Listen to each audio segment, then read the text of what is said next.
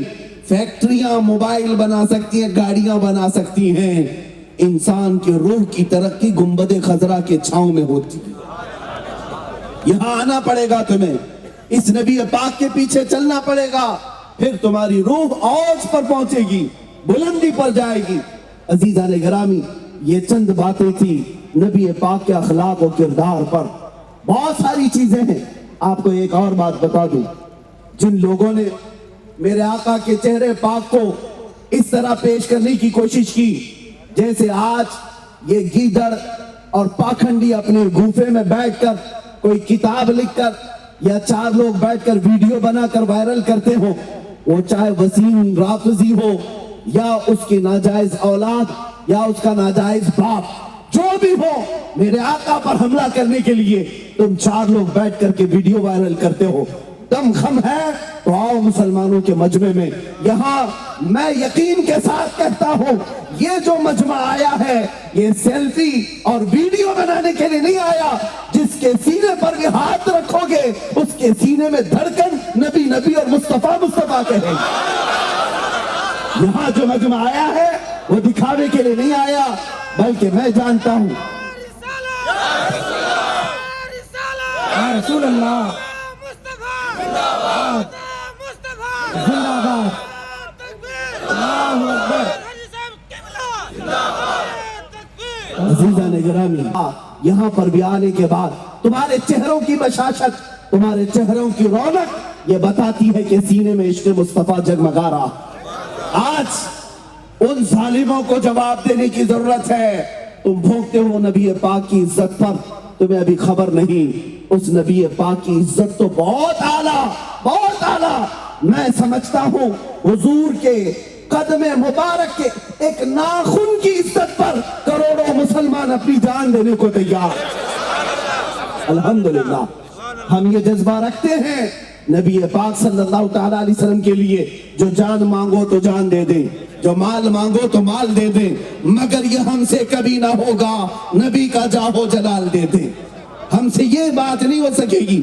ہاں, جو بات میں عرض کر رہا تھا, حضور پاک کے اخلاق و کردار پر حملہ کرتے ہوئے ان ظالموں نے جو ایک پروپیگنڈا پھیلایا, سنو اے مسلمانوں, آپ کو میں بتاؤں, اس نبی پاک کے اخلاق کو زیادہ سے زیادہ اگر تم عام کر سکتے ہو تو اپنے اخلاق سے عام کرو, اپنے اخلاق سے عام کرو.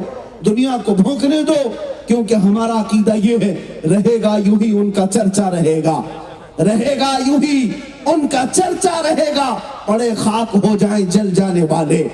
اور یا رسول اللہ تو گھٹا ایسے کسی کے نہ گھٹا ہے نہ گھٹے گا, جب بڑھائے تجھے اللہ تعالیٰ تیرا, مٹ گئے مٹتے ہیں مٹ جائیں گے آدھا تیرے, نہ مٹا ہے نہ مٹے گا کبھی چرچا تیرا. نعرہ تکبیر, نعرہ رسالت, نعرہ رسالت. جشن غوث اعظم کانفرنس حضرت علامہ مولانا سلمان اظہری صاحب قبلہ.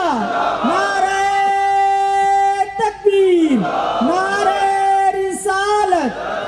بایزید بستامی کا نام سنا ہوگا. بایزید بستامی ایک بڑے پائے کے بزرگ ہیں, اور ان کی ایک دعا یہ تھی, اے اللہ مجھے اس وقت تک موت نہ دینا جب تک کہ میں اپنے نبی کی ہر اس سنت پر عمل نہ کر لوں جن سنتوں کو میں جانتا ہوں. ہر سنت پر میں عمل کر لوں. خواہش تو دیکھیں, ہونا تو یہی چاہیے. لوگ دعائیں کرتے ہوں گے اس وقت تک موت نہ دے جب تک شادی نہ ہو جائے, بچے نہ ہو جائیں, پراپرٹی نہ بن جائے, بیٹوں کی شادی نہ کر لوں. میرے عزیزو, یہ دعائیں نہیں, دعا یہ کرو کہ مولا اس وقت تک موت نہ دینا جب تک تو راضی نہ ہو جائے, جب تک تو راضی نہ ہو اس وقت تک موت نہ دے. بایزید بستامی کی دعا تھی. اب سنیے, اخیر وقت تھا آپ کی زندگی کا, بڑھاپا بھی تھا, کمزوری آ گئی, موت کے آثار نظر آ رہے تھے. آپ رونے لگ گئے. لوگوں نے پوچھا کہ حضور روتے کیوں؟ کہا میں نے اللہ سے دعا کی تھی کہ اللہ مجھے ہر اس سنت رسول پر عمل کی توفیق دے دے جن سنتوں کو میں جانتا ہوں, لیکن میرے اندازے کے مطابق, میرے علم کے مطابق میں نے ساری سنتوں پر عمل کر لیا. ایک سنت مصطفیٰ ہے جو مجھ سے چھوٹ رہی ہے, اس پر عمل کرنے کا موقع نہیں ملا.